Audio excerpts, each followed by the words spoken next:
I'm now porn adjacent. I run a tabletop game stream regularly with some porn stars, which you can check out with suitable precautions in place at tabletopless.org. And just know that I put as much effort into this campaign as I would any other tits or no tits. Derek, Babylon 5's a big pile of shit. Get out! Yay! Don't worry, I'm not touching the Rittenhouse thing again. Well, It was a viciously sharp slice of mango, wasn't it, sir? Hello, lovelies. I've been rewatching Babylon 5, the old science fiction series from the 90s, and I've been trying to watch Doctor Who Fluxx. One of these is a well-scripted sci-fi drama that overcomes its ropey effects by good writing and big ideas, and ripping off the Lord of the Rings. Why don't I know about this? The other is Doctor Who, whose episodes of late can largely be summed up with the content of every disaster area song ever. Boy being meets girl being beneath the silvery moon, which then explodes for no adequately explored reason. I used to be a huge fan of Doctor Who, and I was willing to give former childhood superfan Chibnall a chance. I was willing to give Whittaker a chance, even though I did think, and I think I was right to say that the gender swap has fundamentally changed the dynamic and the read of the show. This is awful! that's what I said. However, this last gasp from that team, Fluxx, is everything wrong with New Who in one package. You've got diversity instead of talent, when you can have both. You've got lecturing about rather than piquing interest in history. You've got running around like a blue-arsed fly and never taking a breath or stopping to consider anything or to characterize anybody. Nobody seems to know what's going on, least of all the audience. It all resolves in Deus Ex Machina, and it has placed itself beyond criticism because people don't listen to the criticism and instead substitute their own concern. Oh, you hate the women's, or whatever, if you criticise it in any way, shape or form. So there is no feedback loop by which it can improve. It gives me a headache just trying to think down to your level. Meanwhile, rewatching Babylon 5 is an absolute delight, despite, or perhaps because of, its budgetary and technical constraints, and the fact that the early effects on the series were done on a fucking Commodore Amiga. You can get away with cheap effects if you have consistency and a good story. Excitement and adventure and really wild things. You can't get away with a bad story just because you have brilliant whiz-bang effects. It doesn't work, certainly not in the long term. This used to be true about the BBC and its science fiction output in particular. Old Who was notorious for its wobbly sets, its constant use of gravel pits, its BBC computer special effects, and its monsters made out of cardboard and rubber bands, probably put together earlier that day on the set of Blue Fucking Peter and hurriedly shipped to the Doctor Who studio before the glue had really had time to dry.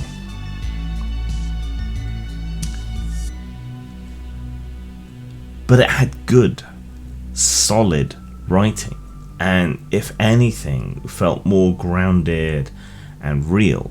It was more low-key, it was more subtle. The plot had time to breathe over multi-episode arcs, which were the norm, 6 episodes maybe, at minimum.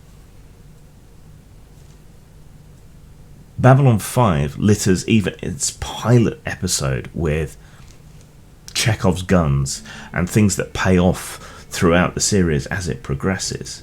And even the cringier parts, even the cringier episodes, even the bad episodes like the King Arthur one, stand up better now than they did back then, because of the themes and the ideas and the thought.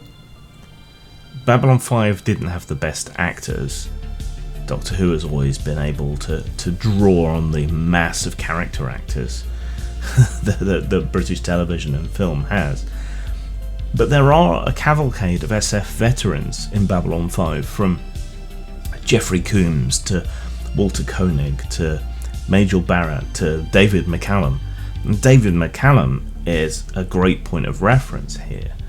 He, of course, starred in the amazing old series Sapphire and Steel alongside Joanna Lumley, a show that had almost no budget, tended to stay in the same few rooms of an interior set on a soundstage somewhere, but somehow managed to make the smallest, tiniest of things, like a nursery rhyme or a torchlight on the wall, into a terrifying monster through the power of its writing and its performances.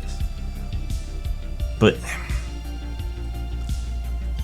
is this just nostalgia on my part?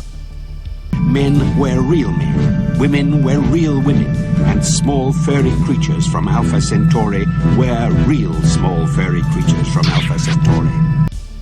Are the old shows really better, or am I just remembering them fondly through a filter of nostalgia? Yeah, I like to be sure about things that I say, so here's the test. When Doctor Who's Fluxx is on, I can barely pay attention to it, and I miss nothing by not paying close attention and instead of fiddling on my phone. Things are happening at breakneck speed, but I am bored and confused, and it never takes the time to explain anything or to allow characters or the plot or story to breathe or be explained. You're all a lot of useless bloody loonies! Yes, that was it. That was the reason. Yes. So yeah, I end up distracted by my phone. I have Babylon 5 on in the background while I work, and perhaps this is a bad thing in terms of how much work I'm getting done, but Babylon 5 is constantly wresting my attention and demanding that I watch it. You know, when it comes to Who, I can even look back on the Sylvester McCoy era with some fondness now. Isn't that rather unethical behaviour? Oh, is it? I'm afraid I'm a bit out of touch. Largely because of his performance. I think he was a good Doctor. But much like the Star Wars prequels, the awfulness of the current iteration puts even the worst of the past into a new, more favourable light. Yeah. Restriction is usually bad. Censorship is a kind of restriction, and it's bad.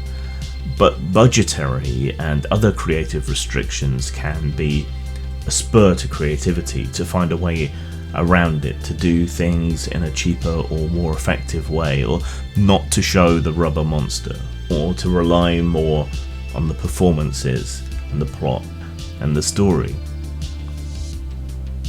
It can shift focus back onto the things that cost the least, like half-decent writing, like consistency in the plot, like thought.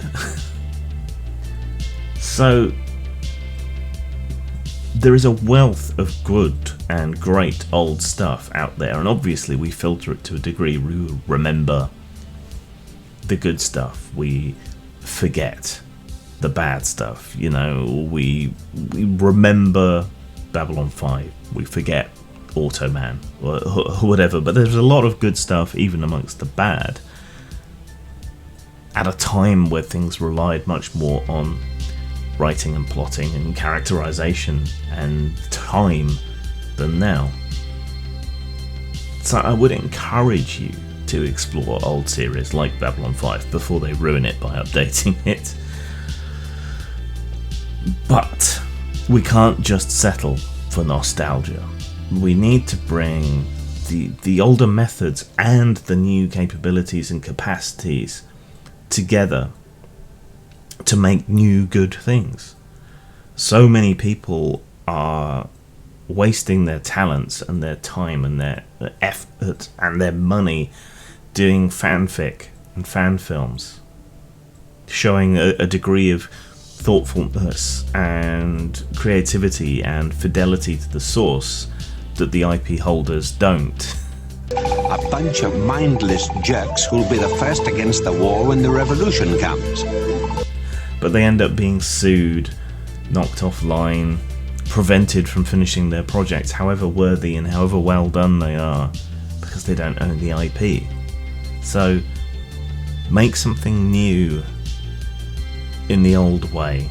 Keep the sensibilities that you have from doing fanfic and fan films and bring them forth to create new IP as valuable and as well crafted as the old stuff, using the new capabilities.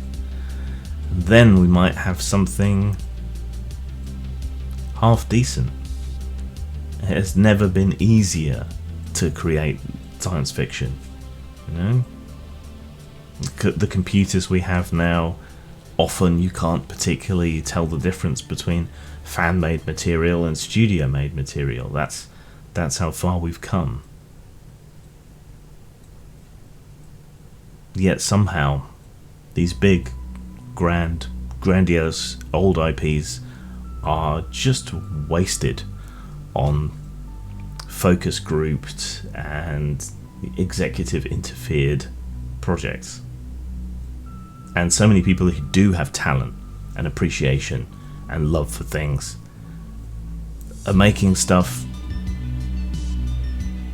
that just gets blown off the internet when they could be making something new. So I'll leave you with that thought. Make new things with new methods, but old sensibilities, because the nature of great storytelling is one thing that hasn't really changed that much. Sang. Stay hoopy, fruits.